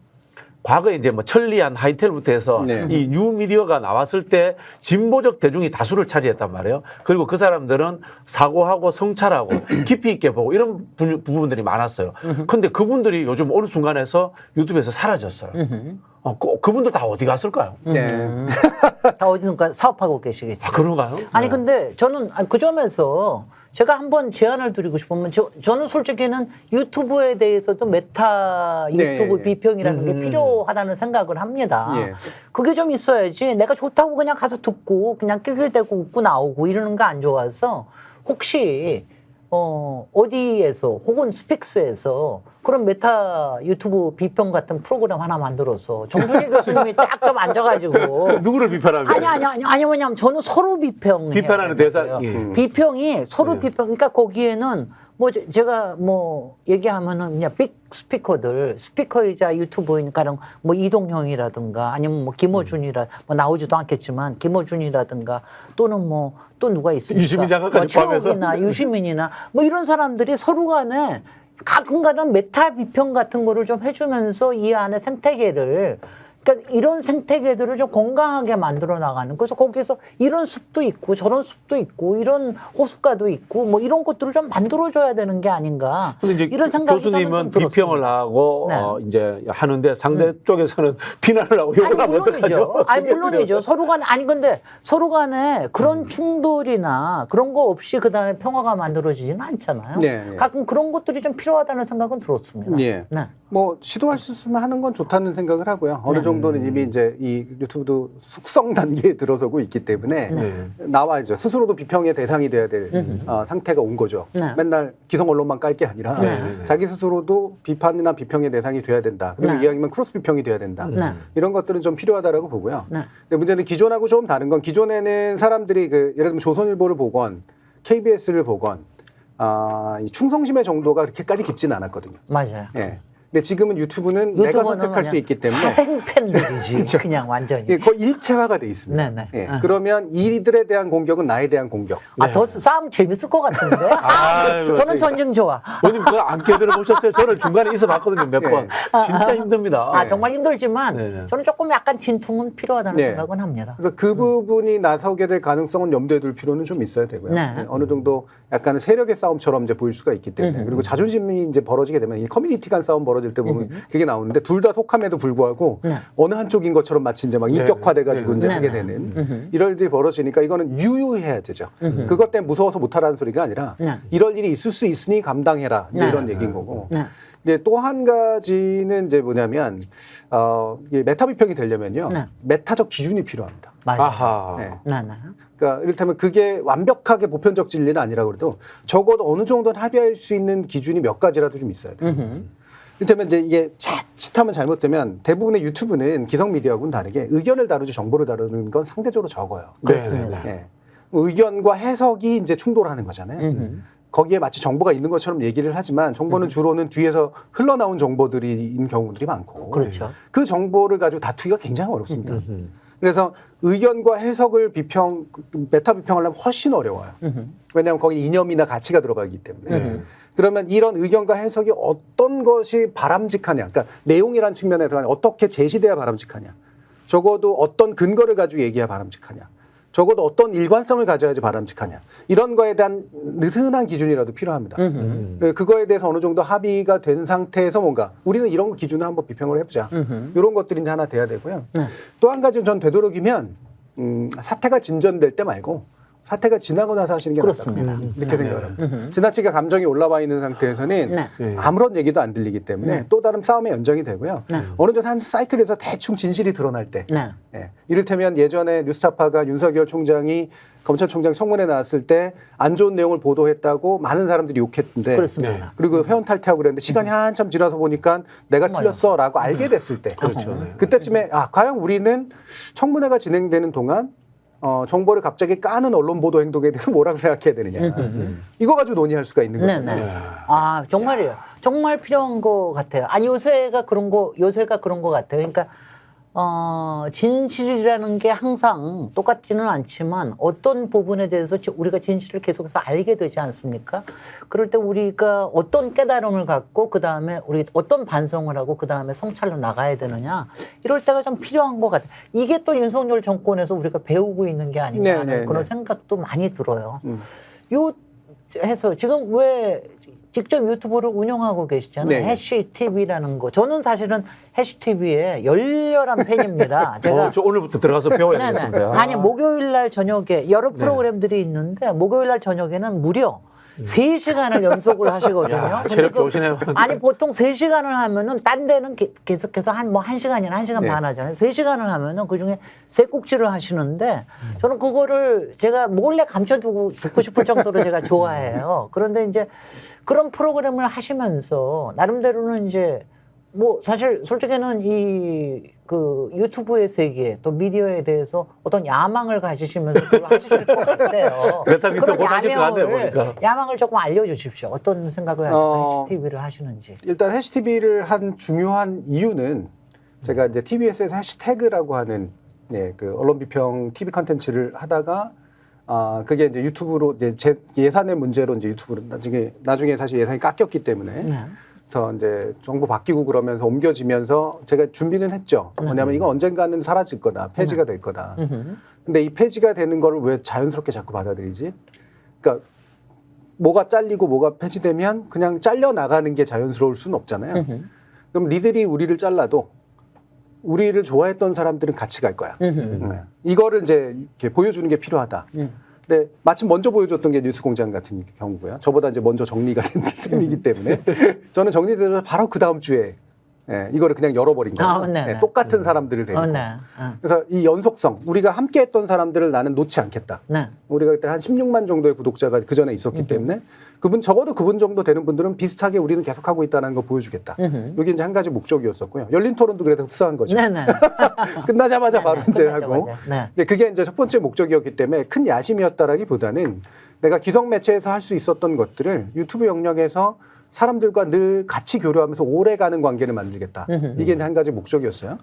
그렇기 때문에 제가 가지고 있는 야심 그렇게 크지 않습니다. 뭐 유튜브 세계를 평정하겠다라든가 뭐 엄청난 대안을 마련하겠다 이게 아니라 유튜브가 가지는 충분한 장점들이 있다면 어떤 사람은 굉장히 강한 정치적 목소리를 내서 강한 세력을 규합해서 되도록이면 정치의 방향을 바꾸고 뭔가 사람들에게 그걸 주는 쪽에 한 가지 효용이 있다면 저 같은 경우에는 되게 비유튜브적인데 텀을 길게 가져가는 장점을 만들어 보겠다. 네.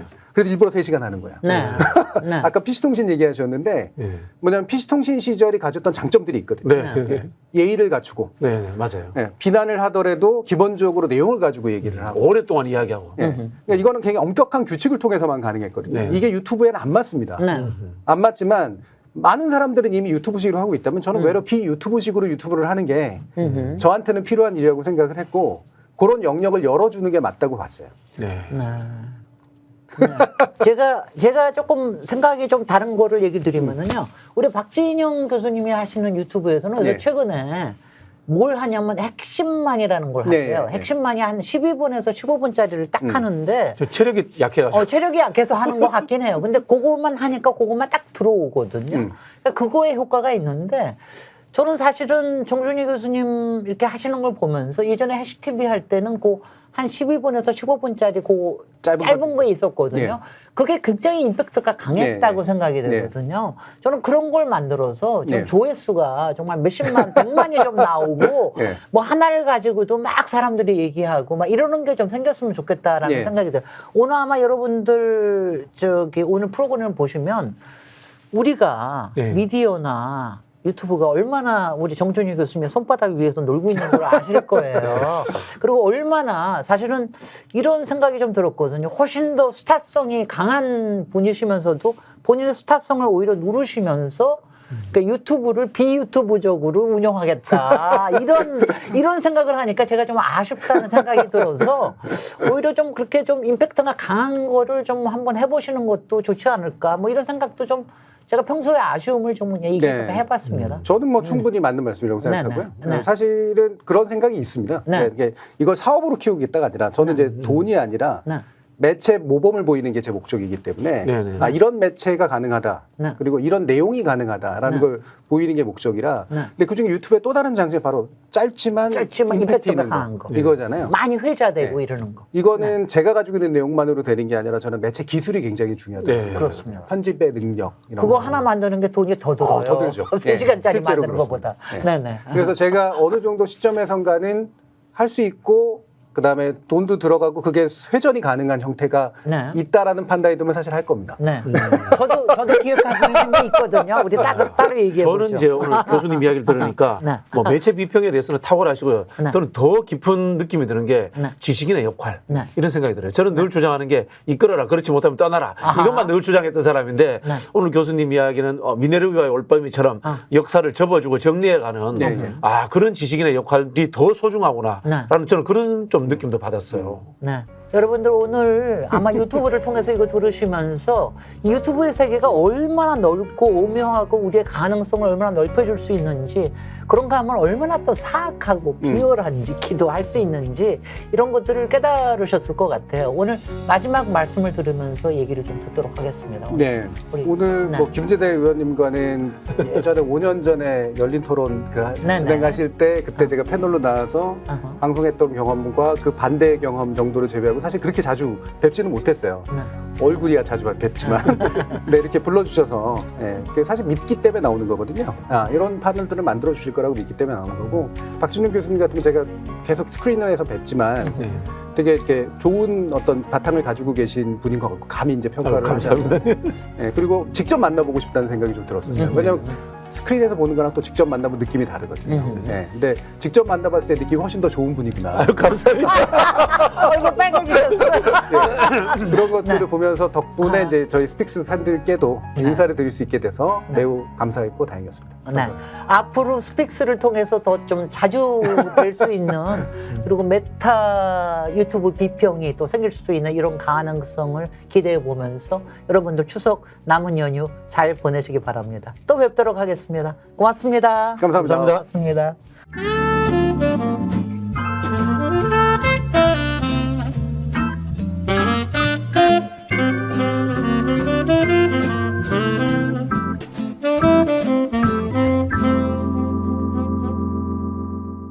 원 플러스 안으로 고급지게 회식하자. 경성 한우 400평 규모 550석 규모의 웨이팅 없는 한우 맛집 경성 한우. 매일 직접 작업하는 신선한 한우. 가격에 놀라고 품질에 또 놀란다. 경성 한우. 네이버에서 직전 경성 한우를 검색하세요.